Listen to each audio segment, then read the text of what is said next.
Hello and welcome back once again to the Wildcard Rewind, where we look back at all the action from this week in the NFL. And without further ado, let's rewind week number 7. I just want to rewind to when we were young and hard. Back to all those good times. Take me back to the start.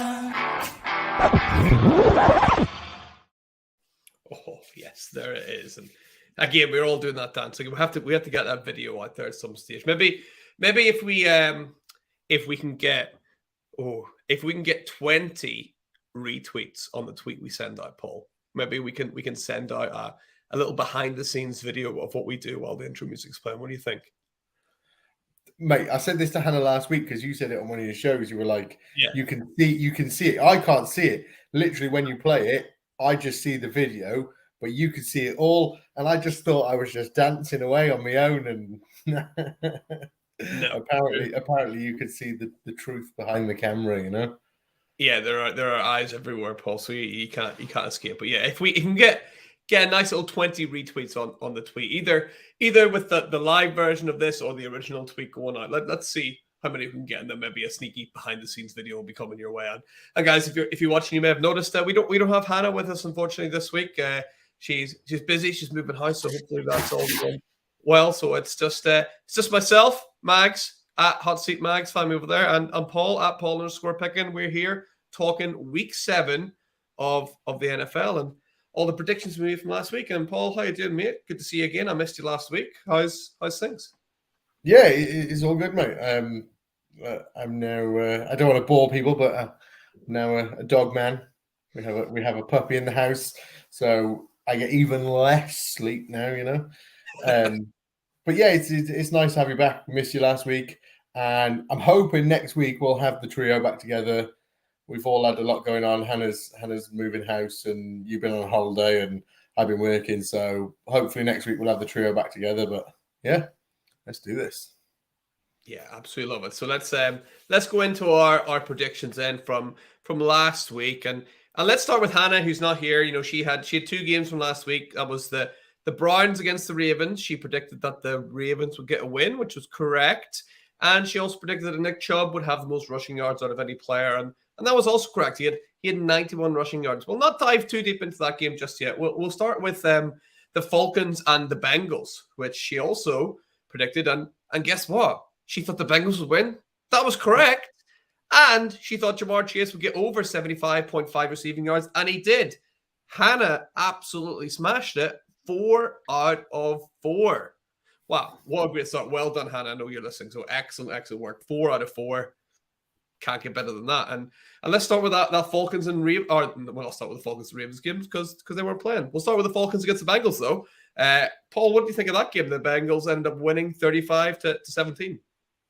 Oh man, Hannah must have been loving this. Okay, not only did she bat the Bengals and she bat the Jamar Chase over and everything like this, and it was classic Burrow going, "I'll just throw it down there.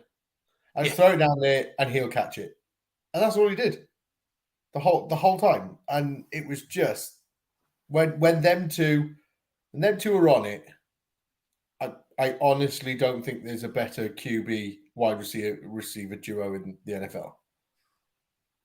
And if anyone thinks there is a better one, you know, you could argue Josh Allen and Stephon Diggs. Well, I think Chase is a better wide receiver than Diggs, but Allen's the better, you know. So they're probably the closest. Kirk Cousins, he's not even in the conversation. You know, Justin Jefferson is a top wide receiver, but Burrow and Chase, that duo is insane. And I, in my home dynasty league, I know this is fantasy, but I have that stack. Nice. Whenever they go off, I'm always getting a W, so it's even better. But yeah, ultimately, I thought it was a really good game. I thought finally somebody opened up the Falcons. I think they've done really well against a lot of good teams, but actually, I think the Bengals just went, "We're just going to do this for you. We're just going to do this, and we're just going to keep doing this." And they didn't know how to stop it. We've seen it time and time again last season where nobody could figure out how to stop it, and it's nice to see. It's nice to see the the Bengals being as good as they can be, Yeah, absolutely. It's always great to see. I think I'm right there with you. Now that Mahomes and Tyreek Hill aren't a duo anymore, it's fairly easy to see that it's just those two ahead of the rest for me. It's Joe Burrow and Jamar Chase, and then you're right, Josh Allen and Stephon Diggs as the 1A, 1B, maybe. I think no matter who you choose there, you'd be pretty happy with that duo. And I also want to give a shout out to Tyler Boyd. Tyler Boyd is kind of the forgotten man in this offense, and if you kind of leave him out, he will hurt you. But I mean, the Falcons, what were they doing? Like on 2 occasions, they did not double team Jamar Chase. They left him one-on-one, maybe because of the good work Tyler Boyd was doing. But if you're going to put Chase one-on-one, you put your best defender on him. And in my opinion, that's AJ Terrell. He was not on Jamar Chase. And both times they did it, they conceded touchdowns to Chase both times. Obviously, Chase did come off with was it a knee injury he had, kind of limped off, so hopefully he's okay. But yeah, didn't understand that defensive play calling from the Falcons. But look at it in this way then, okay? You covered Jamar Chase. He's gone for 11 targets, he's got 8 receptions, 130 yards, 2 touchdowns. Yeah. Okay. Tyler Boyd's gone for 9 targets, 8 receptions, 155 yards, and a touchdown. And then if you're covering both of them, you've also got T. Higgins, who had 7 receptions, 5 catches for 93 yards. Who do you cover? I have no idea, but I think out of all those, especially in the red zone, if you cover all of them, yeah. Then you got Hayden Hurst who can catch the ball. So if you cover all 4 of them, Joe Mixon goes, I'll run it in. Yeah. It's a puzzle. It is a puzzle to figure out. Offense is fire. Yeah, I think that, and they crushed the Falcons. You just don't have the defensive strength to push around and move around those pieces. So yeah, wasn't surprised to see the Bengals come out with a win. Wasn't surprised either to see Chase get above what Hannah predicted there. So Hannah absolutely smashed it with that, and another game as well. But Paul, let's talk about your first game, and it was no, let's not. Let's not. I mean, you had the Packers against the Commanders, and you predicted a Packers win. Shame on you. Should have learned from my mistake. You were incorrect. They lost 23-21. And you had then the easiest of all predictions to make. Just name someone who's going to intercept the Commanders quarterback. You said, foolishly, Jair Alexander. That was wrong, Paul. I mean, I give you an absolute layup there. So how do you think that went? No, you didn't give me a layup here, okay? I was pissed last week. I was pissed on Sunday night, and I'm still pissed at this question, okay? I need 50-50 chances. You gave me shit odds and just went, you know what I mean? Let's just go for this. And it's all fun at the end of the day. It's all fun. But I was watching when I was watching this game, I was actually watching it, and it was like interception, and I was like, Jair Alexander! No, it's not him. It's not him. No, it's not him. No, I felt like a Packers fan. I felt like a Packers fan. Like, you know what I mean? Just, you know what I mean? But no, I enjoyed this game. I actually really enjoyed this game. And, if people could have an insight into what goes on behind the scenes, we actually had a conversation earlier about what was going to be our game of the week. Yeah. And you mentioned two games. I mentioned one. And then I mentioned the Packers and Commanders was my next choice. And it was one of yours. I said, we're happy with that one. And then you said, nice, let's roll with that. And you picked a completely different game as the game of the week. Did I? Oh, cool. I must have read it wrong.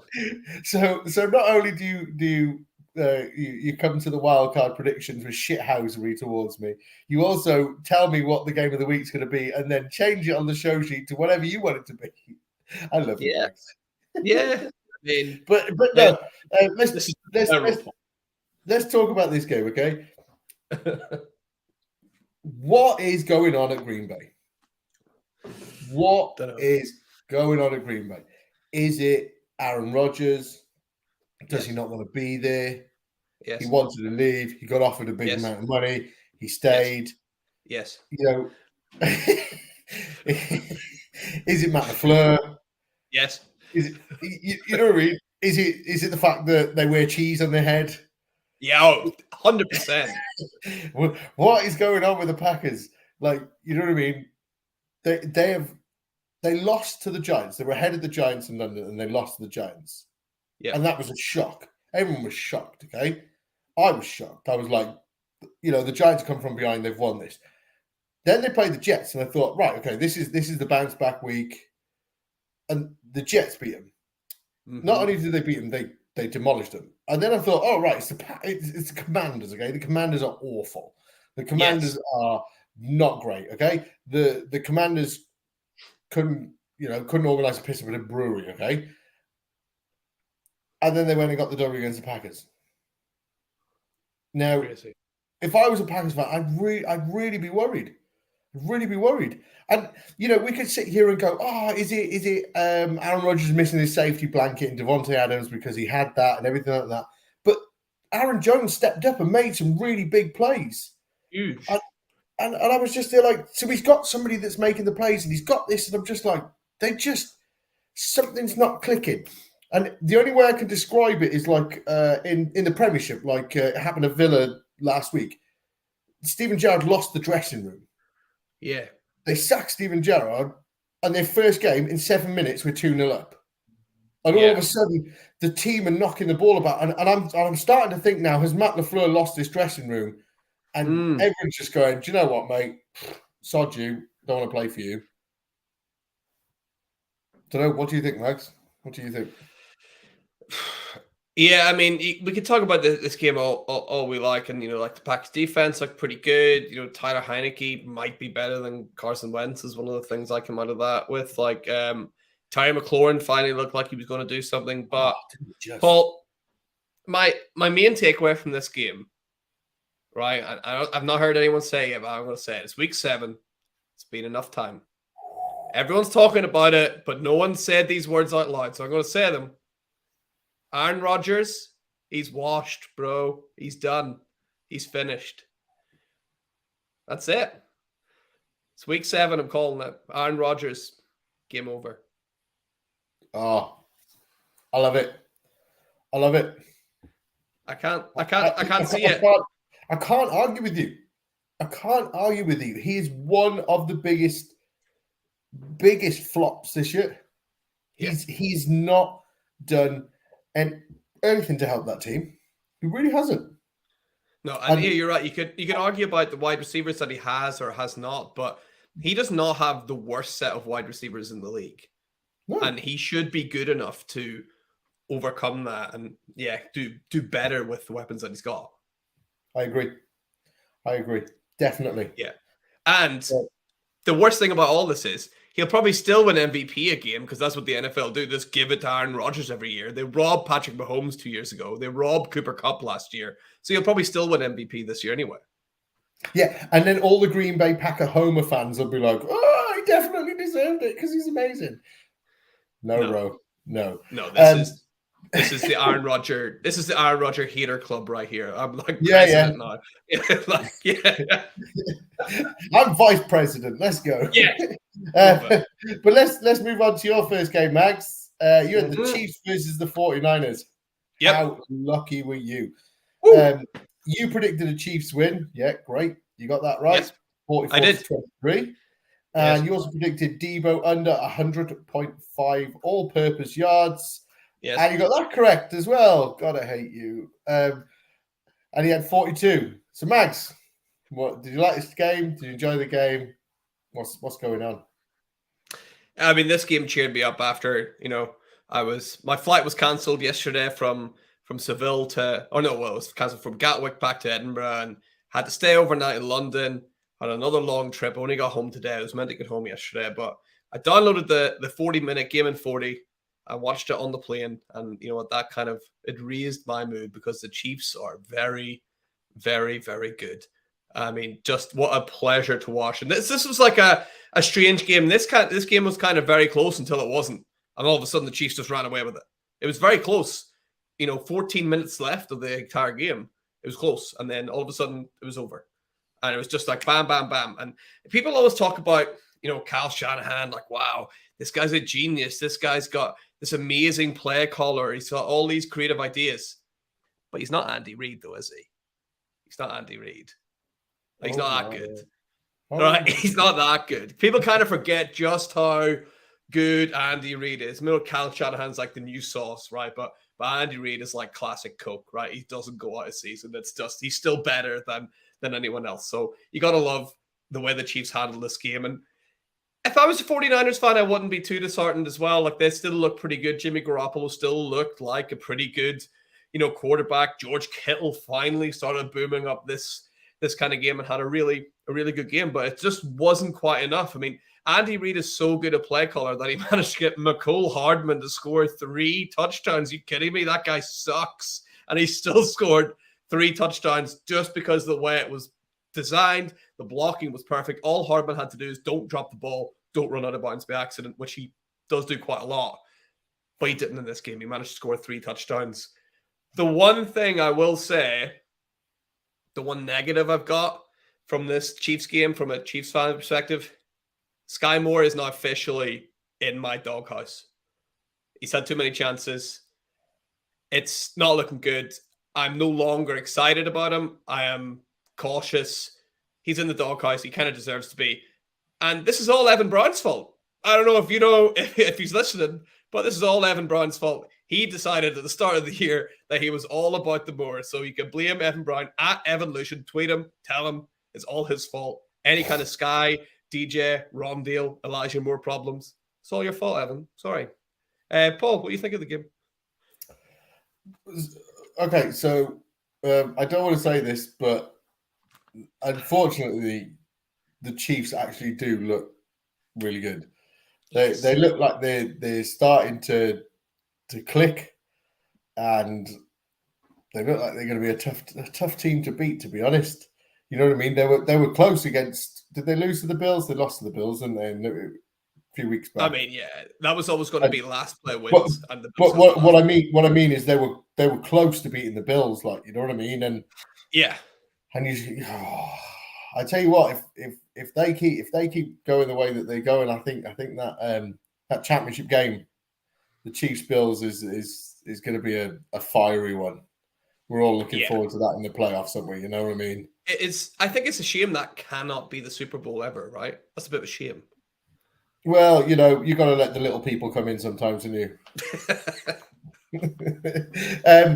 But yeah, I think it was a really, really good game. I do think on the other side of the ball, I think the 49ers are quite banged up.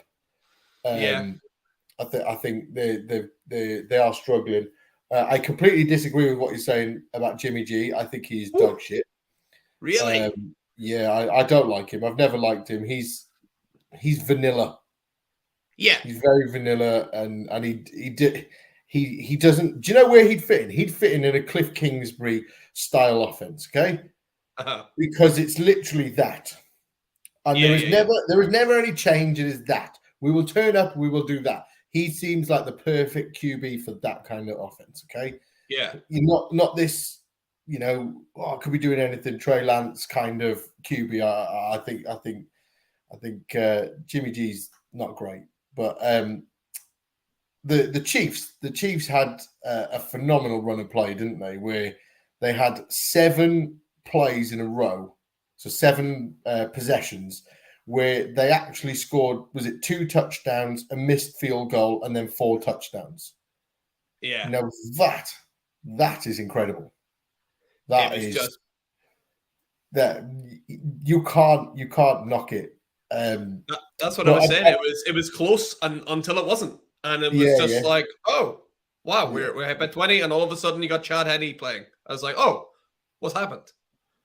Yeah, so I've got two more things. Well, I've got one more thing about this, and then a question for you. And the other thing I've got about this is, like, Pat Mahomes looks great. Yeah. But all of these, are we getting to that point now where the young are really going like this, and all the old are just going, "Yep, no, you can all go." You know, we came into this season, and we're all like, the Bucks look dangerous with Brady. The Packers always look dangerous with Rodgers. You know, Yeah. Matt Ryan's been benched today, and you're going, are we now starting to see that bit of a change that these younger QBs are now taking the reins and going, now you old timers are just not going to cut it in the NFL anymore, you know? Yeah. It is so bizarre how all the old quarterbacks in the NFL have all decided to look like old quarterbacks all at the same time. Yeah. It's Really, right. really strange. It's right, isn't it? And it's you know, you're just like, what? I told you this happened last week. There was a glitch in the matrix, mate. Yeah. And they've not put it right.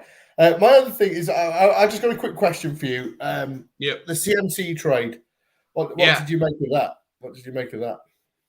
I mean, I did a little like YouTube short about it, and the 49ers were one of the predicted places I thought that Christian McCaffrey might go because they have the cap space. He's going to get injured. 100%. There's not a chance Christian McCaffrey makes it through the rest of the season as a running back for the San Francisco 49ers. Because I cannot tell you the name of a 49ers running back that hasn't got injured in the last 5 years. And Christian McCaffrey is the most injury prone on all of them. Look at Raheem Mostert. Everyone thought he was made of glass. He's playing fine for the Dolphins. He's not getting injured. Yeah. I don't know what they do over at San Francisco, but San Francisco plus running back equals injury. My big thing about it is you invested 3 first-round picks to go and get Trey Lance. So you gave up the house to go and get Trey Lance injured. Yeah. You've now given up a second, third, fourth, fifth this year and one next year. Not 100% sure on the one next year, but you've given up all of that. So now I know they've got some compensatory picks to come. I'm not sure what they're. I think they're third round or something, aren't they? But you've given up all of this, and you're currently sat 3-4 in the division behind the 4-3 Seattle Seahawks. Yeah. And you're going, you've given up, you know what I mean? The Rams did it last year where they went all in and they went, oh, we're going all in and we're getting everything and they put all the pieces together. But they were top of the division. They were winning all their games and they were dominating everything. And you've gone, it feels like the 49ers have gone all in and you're going, why? Yeah. You know what I mean? I couldn't work it out. Great trade for the Panthers, might I add, okay?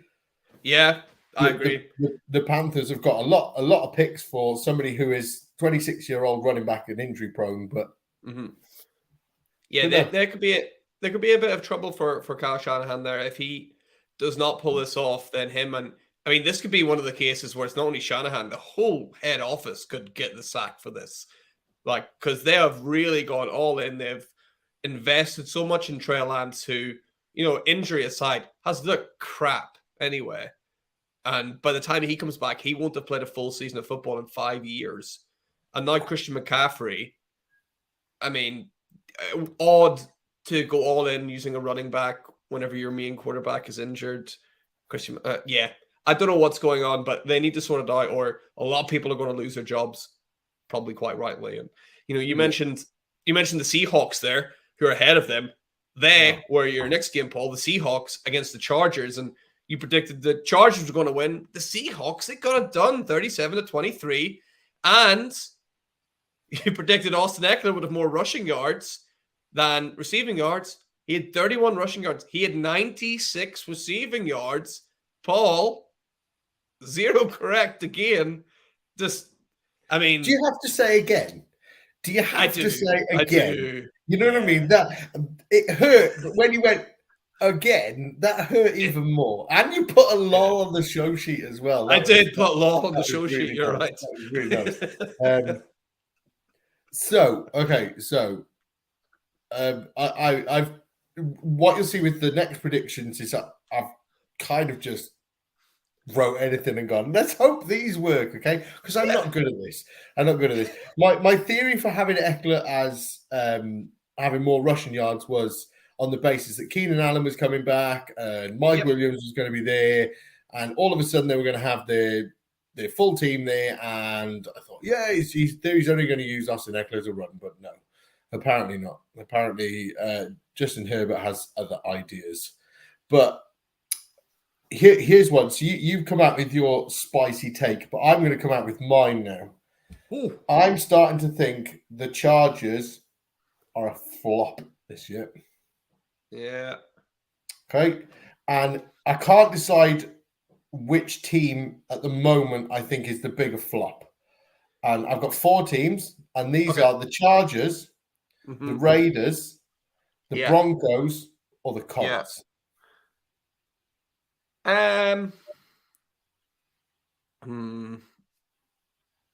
Because it's hard whenever you define what is the flop is, I suppose, who's got the biggest gap between what you expected and where they are. Okay. So I think the Broncos actually out of those are the biggest flop. Yeah. So I think every one of these teams, the Colts came into this season with they're the best O-line in the league last year, or one of the best O-lines in the league. Yeah. They're one of the best running backs. They had a great receiving core. They had everything there, and then they brought in Matt Ryan, who's done it with the Falcons so many times. You're like, right, the Colts are going to do this. Great. There's a reason that they're going to be good. The Broncos, they brought in Russ, and they're going to let Russ cook and everything like this, and he's going to go through his 1-2 step and everything like that. And no, not done it. The Raiders, they traded, big trade in the summer. They got Devontae Adams, and they're on the bill. No. Not done it. And the Chargers, I think the Chargers last year were a team that were missing so many players. They were not quite there. And they brought all them players back, and everyone was looking good. And they're still not quite there. Just my opinion. My opinion is they're a bit of a flop. Geno Smith has a job next year. Yeah, 100%. Okay? See, you're more than me. I put 80 on the show sheet, but I'm thinking I'm maybe about 85% sure that he has a job next year.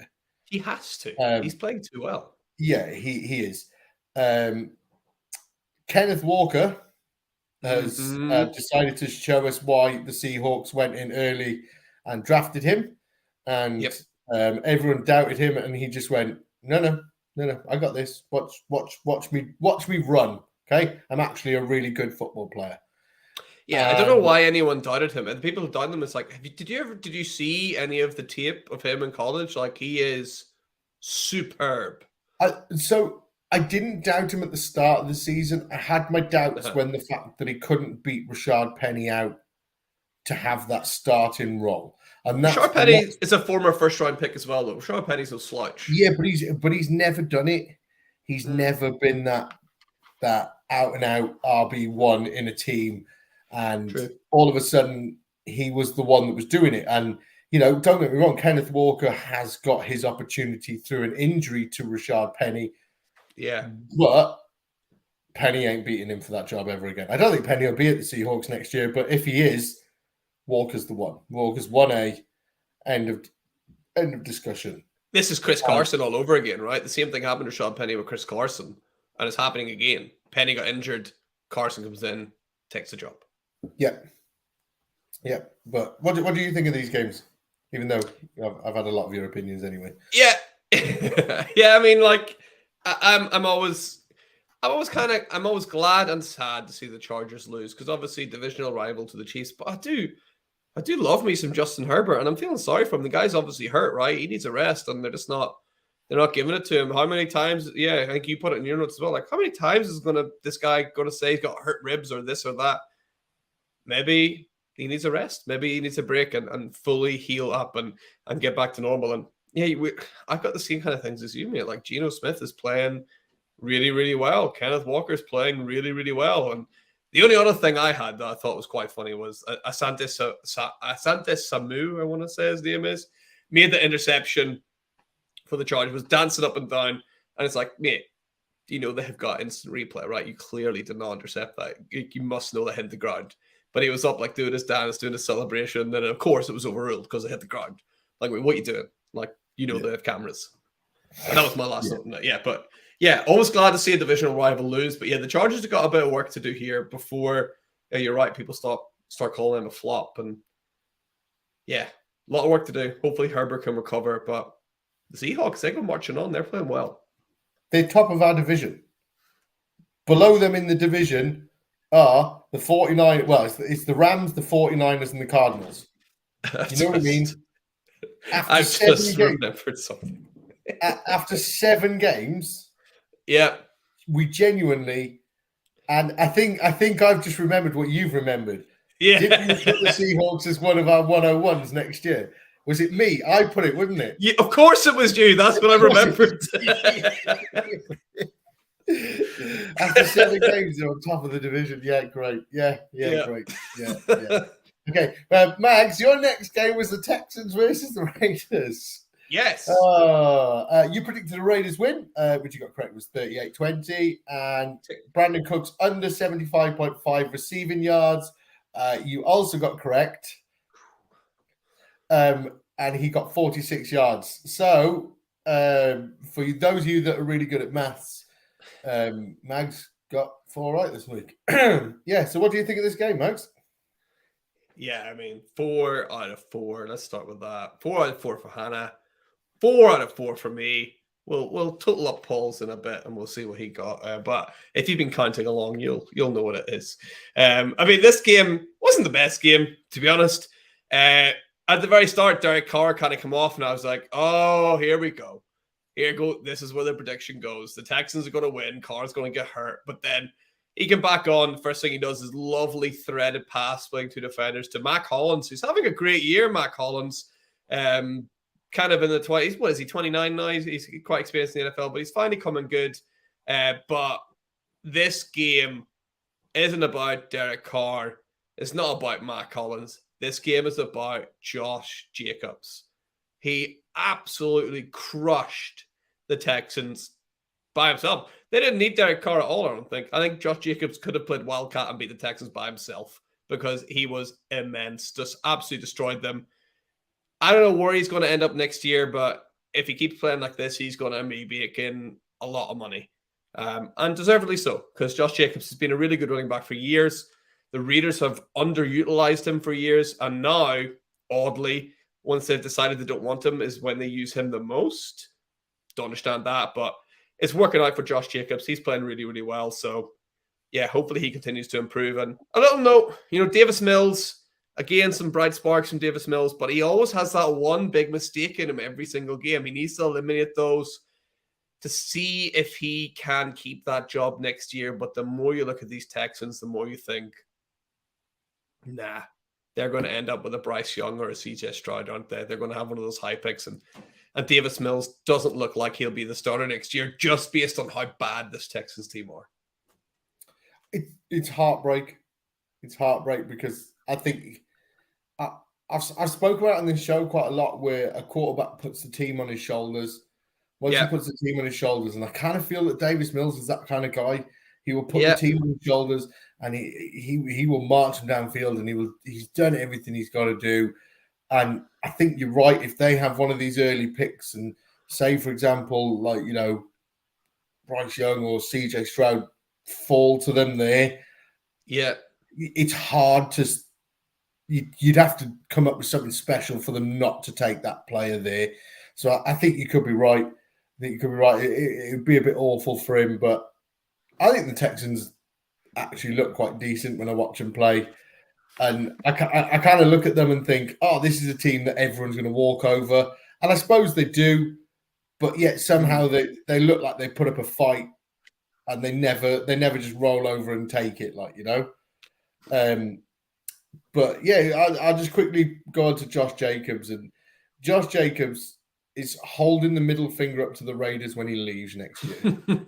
Yeah. I'm going, you had your chance. I'm off to the Chiefs.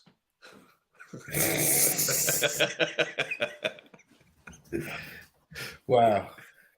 Right, go on, Max. Let's keep going.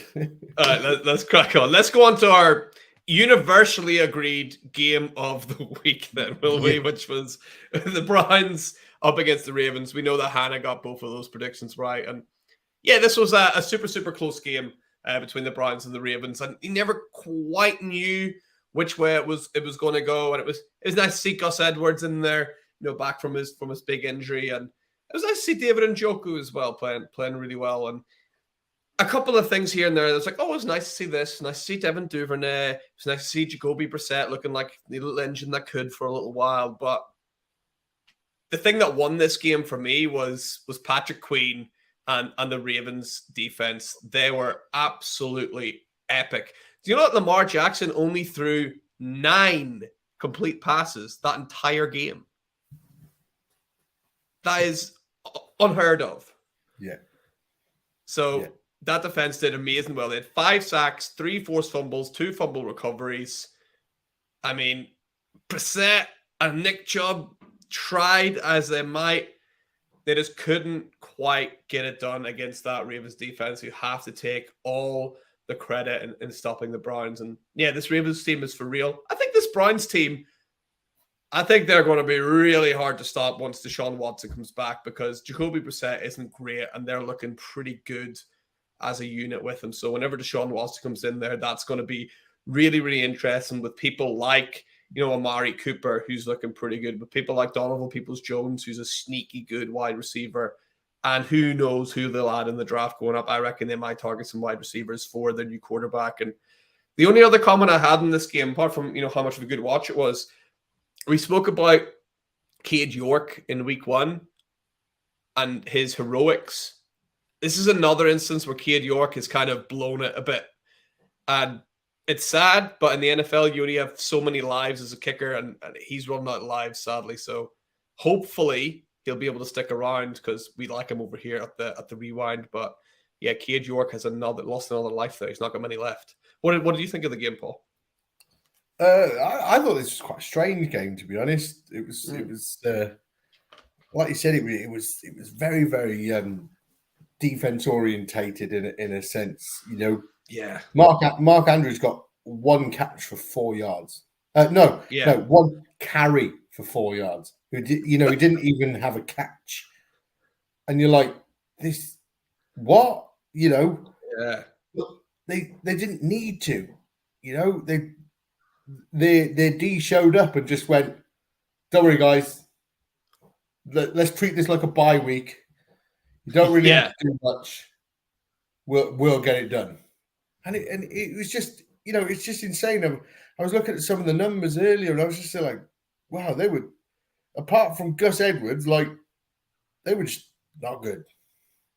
And Gus Edwards only got, 66 yards and 2 touchdowns, and that's the only way that he had any sort of relevance. And it was just, I don't know, it just felt like a pretty strange game, I think the Ravens let the Browns back into the game, which we've mentioned before.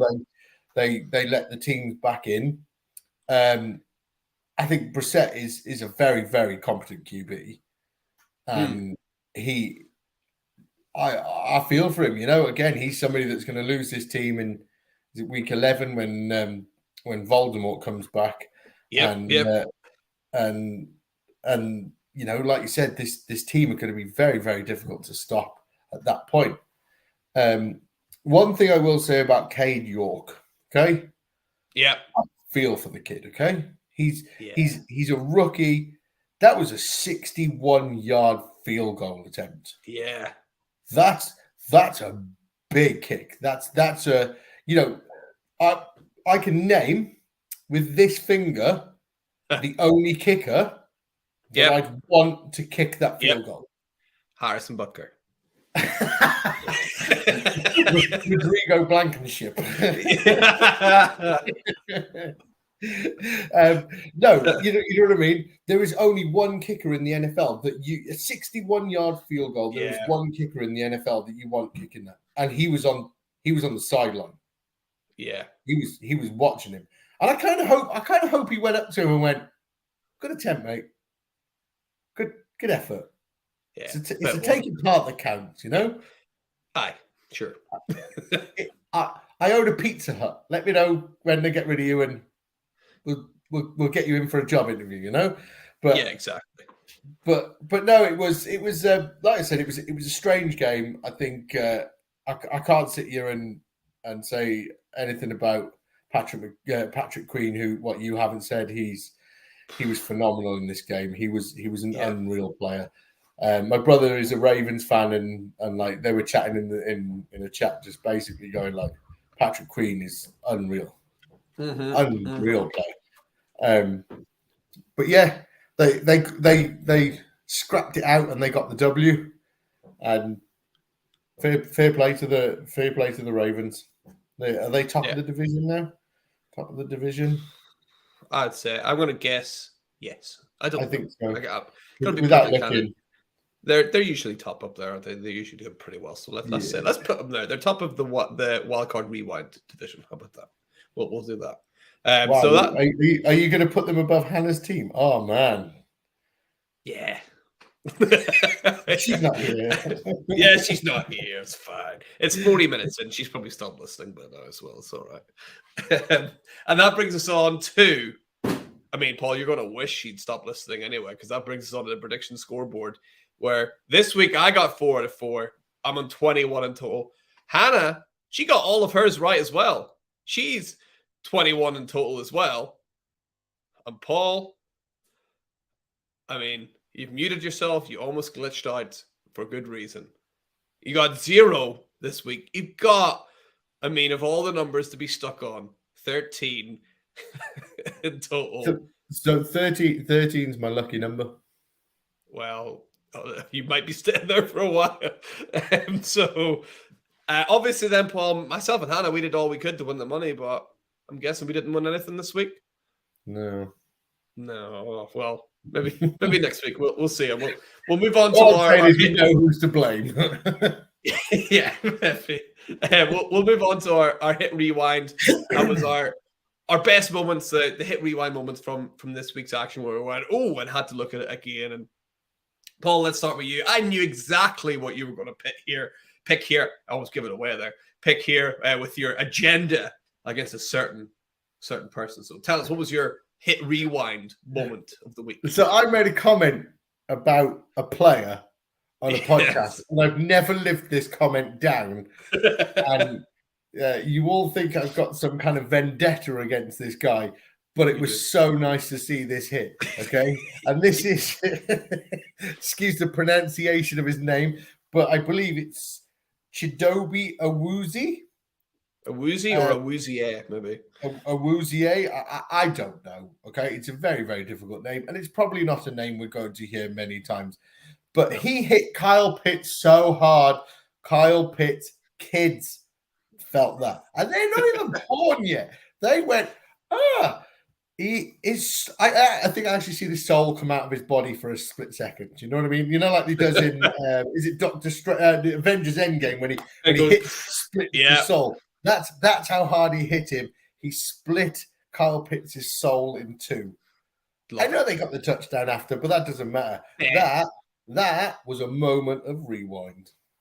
Loved it. Yeah, and I had a big hit as my rewind moment as well. It was from the Lions and the Cowboys game when Kirby Joseph absolutely crushed Noah Brown, set him arse over elbow, flipped all around, the ball went flying, and believe it or not, that was the Lions' first red zone stop all season.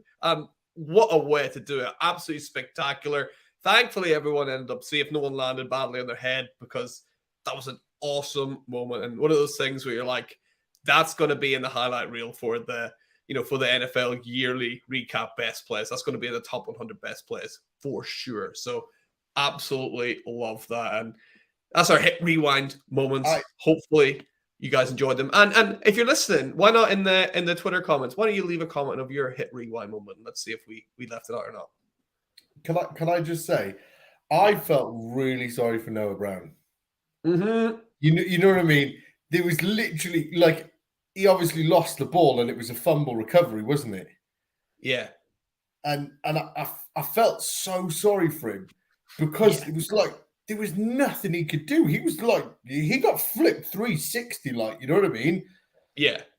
He honestly didn't know if he was in USA or Australia. He was like, "G'day, mate," or You know what? He was just like, I don't know, what am I doing? Where am I?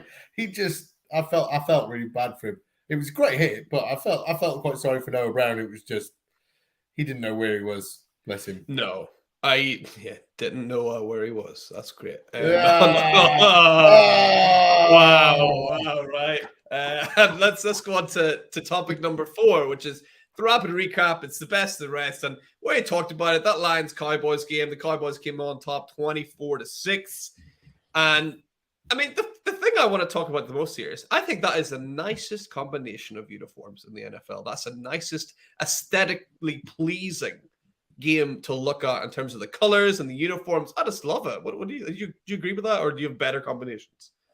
Did you not see Arizona Cardinals black and red jersey on Thursday night?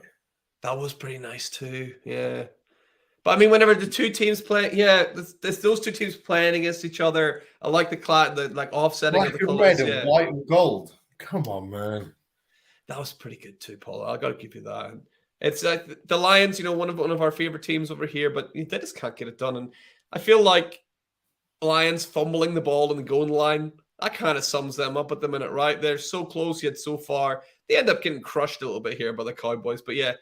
The Lions just can't get it done. Cowboys, nice to see Dak back as well. So good win for them. Not bad at all. Yeah. I had the Saints Cardinals, the Thursday night football. Who would have thought this game was going to have 76 points in it?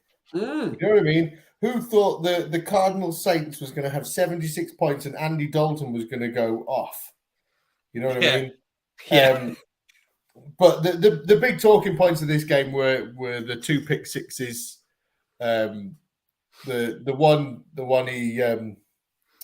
Isaiah Simmons got was wicked. He read it really well. He was sort of running away from it and caught it and brought it in. He caught it with one hand and brought it in and run for the pick six. I absolutely love that guy. Isaiah What a Simmons player. is a great guy. Offensively, I don't think the Cardinals were that great. I thought the Saints were a lot better, but I think defensively, the Cardinals were a lot better than the Saints. Considering the scoreline, it was actually not that great of a game. It just felt like a bit of a roller coaster. It felt like there was ups and downs, and you know what I mean. It felt like it was a bit of and then it was and you know what I mean. It was just a bit of a roller coaster ride. Good, Yeah. Good, bizarre play calling. Defense. So I thought really bizarre play calling from Cliff Kingsbury as well. They were running when they should have thrown it. They were throwing when they should have run it. I didn't quite get it. What was going on there, but he doesn't know what he's doing. Cliff Kingsbury out. Speaking of people that don't know what they're doing, the Colts and the Titans, I mean, those quarterbacks had absolutely no idea what they were doing. This was the tale of 2 crappy quarterbacks. They were both awful. I mean, when is the last time, Paul, when's the last time you've seen between 2 QBs combined, they threw 1 touchdown, but 2 interceptions and a lost fumble? In fantasy, they scored 15 points combined. What do you got? You want to speak? In the Warrior Bowl, I am 16th overall going into this week, and my starting QBs were Ryan Tannehill and Matt. And not your last. I think I scored a total of like 78 points in the week. Yeah.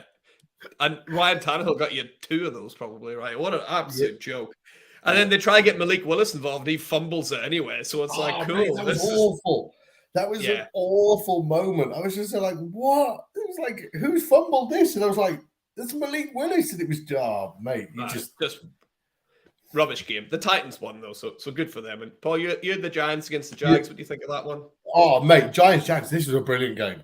I really, really enjoyed this. I felt like it was a nail biter. It felt like, they were pushing and it felt like it was so close, and it was like it just felt like there was drama. One bit that I really liked, Daniel Jones went for a rush, didn't he? And he broke through the players and then slipped and fell face plant into the floor again. I was like, No, Classic. this guy is like this close to being awesome. You know what I mean? Yeah. If he didn't slip, people would be like, "Wow, this guy's crazy." But nah, the Giants. Okay, we said this last week, and I'm going to say it again. The 6-1 New York Giants. Amazing. They grinded out these wins, and that's what you need. You need this team. You know, they haven't got this sexy offense that people have got, like the Bengals. They've got Chase, Higgins, Boyd, Mixon, and everything like this. They haven't got that sexy thing. They haven't got this amazing quarterback that everyone's like, oh, he's class. They haven't got this. But somehow, each week, they turn up, they grind it out, they get the win, and then they go again. Then next week, they do it. And, mate, I'm enjoying watching them Giants at the moment. Yeah, they're doing really well. Great watch. Yeah. Playing with some heart, they are. They're like the finished version of the Detroit Lions. Yeah, that's a really good point. Definitely are. And especially playing well considering that, they're playing with a quarterback who's like, imagine like you ordered Josh Allen on Wish, you would get Daniel Jones, right? Right? Like it's just not really what you ordered, but it'll do. I suppose it was cheap enough. So yeah, well, good for them. Yeah, they're 6-1, so they're doing pretty well. And I had the Jets against the Broncos. Not the best game in the world, The Jets end up getting it done again. Good for them. The big thing is, well, two big things here. One, Breece Hall. So sad to see, especially after that massive run. Hopefully, we'll see him next year, I suppose, right? SEL tear, that's probably him done for the rest of the year. But my goodness me, Sauce Gardner. Sauce is boss. What a player. Absolutely love that performance. And well done, the Jets. They're rolling. Yeah. And Paul, you had the Steelers against the Dolphins. Yeah. What do you reckon about that? What do you think? Yeah, what I reckon about this is you've just missed the Bucks and Panthers game off. No, I wanted to leave that to the end because I got something to say. Oh, okay. So next time, just let me know what you're going to do so I'm not getting confused. Sorry. The Steelers Dolphins. So I was in work when this game was going on. And you know how Sleeper sends you notifications and it's like, Tua made a big play. Jalen Waddle made a big play. My Sleeper notification was going, bing, bing, bing. Tua, Jalen Waddle, everything like this. Yeah. And I was like, wow, this game's going up. And look, it was 10-0 and they had like 100 passing yards. And I was like, why have I got so many notifications? Why? This doesn't sound like a great game. But it's nice to see Tua back. It was nice to see Tua back. He obviously spread the ball again between Jalen Waddle and Tyreek Hill, and it was just really nice to see him. Kenny Pickett, George Pickens. That was, you know what I mean. I think they've got a little connection going there, and they could be the future. George Pickens has, what they call it. Right, he's just pants down for Pickens. Pants down for Pickens. Absolutely, Pickett's pants down to Pickens. Wow, it's hard to say. And I said something to say. I had the Bucks against the Panthers. You know, Paul, it's week 7. People have been thinking it, but no one said it. But I'm going to say it. Tom Brady is washed. He's done. It's never going to be the same again. For now, I'm just messaging his ex-wife and telling her to get back with him so he can get an MVP and maybe go to one more Super Bowl. Did his ex-wife in the divorce get all of the fat from his face, by the way? What is that about? Like that skeletal look that he's got going. You remember one of the weeks where we said it's like Mike's magic sauce where they where he drinks it. I kind of feel that's what happened to the professional basketball players where all their powers and their skills were sucked up into the ball. Somebody has done that to Aaron Rodgers, Tom Brady, and Matt Ryan and just gone, all your powers are ours. So mate, if we see a monster team just turn up and just go, whoa, we can throw the ball and everything, you'd be like, that's the guy that stole their powers. That's where it's gone. Yeah, I mean, I don't know how we're going to go from monster teams to Monday Night Football because it's the Bears against the Patriots. Paul, what do you think? What's going to happen there? So I'm going to say the Patriots win. And as Yep. Hannah joked last week, that definitely means everyone should go and bet on the Bears. Yeah. But I'm also going to say the Patriots are going to win. I think the Patriots might even get another shutout, because the Bears suck. So I think, Patriots are going to win and might even get another shutout. And let's fast forward a little bit to week number 8. Let's do some rapid fire predictions. And Paul, Hannah's asking you ones this week. So she's asked you, first of all, the Giants versus the Seahawks. Who's going to win?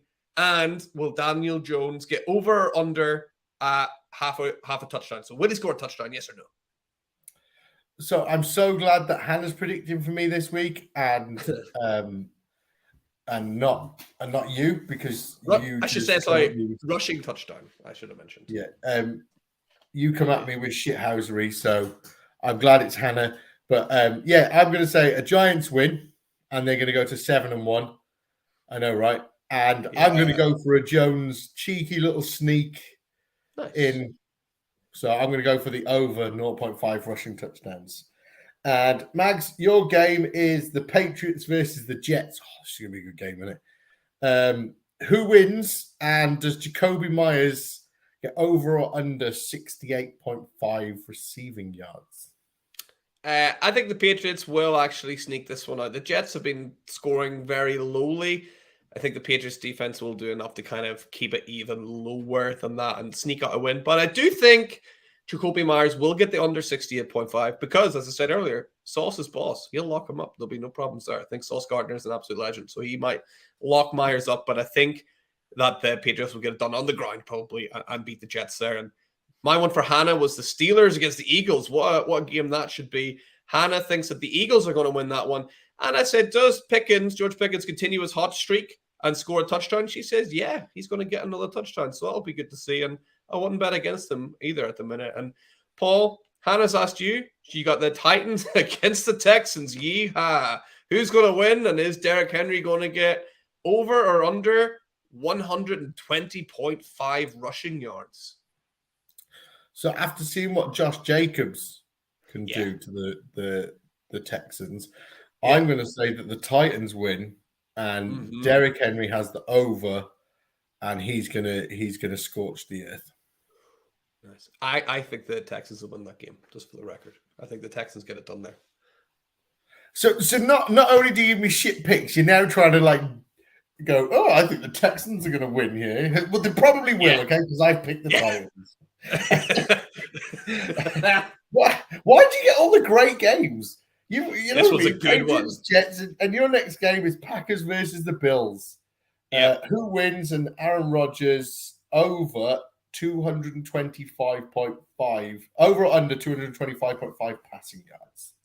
Yeah, I think the Bills are going to win here. I think things might even get worse for the Packers. I think the Bills might absolutely crush them here, and things might get worse. I think Rodgers will get under that as well. He's not playing well. Like I said, he's washed. He's done. So this will be fun next week whenever we talk about Aaron Rodgers crushing the Bills probably, and I've got to renege everything I've said. But yeah, I think the Bills win, and I think, Rodgers will get under 225.5 passing yards. And Hannah, I gave her a prediction. I said she had the Raiders against the Saints. I said, who do you think is going to win? And will Max Crosby get over or under 5.5 total tackles? Hannah thinks the Saints are going to come out on top there. And she's going to say that Max Crosby gets under 5.5 total tackles. And with that, we are done with rewinding week number 7. Guys, if you are not already, make sure you're following us on Twitter. Make sure that you are liking us over on YouTube. You can find us over at the Wildcard Rewind on Twitter and at the Fantasy Wildcard Podcast Network over on YouTube. Give us a like, give us a subscribe, all of that good stuff. And Paul, thanks again for joining me this week, mate. Thanks, dude. And we will see you again to rewind week number 8 next week. See you later.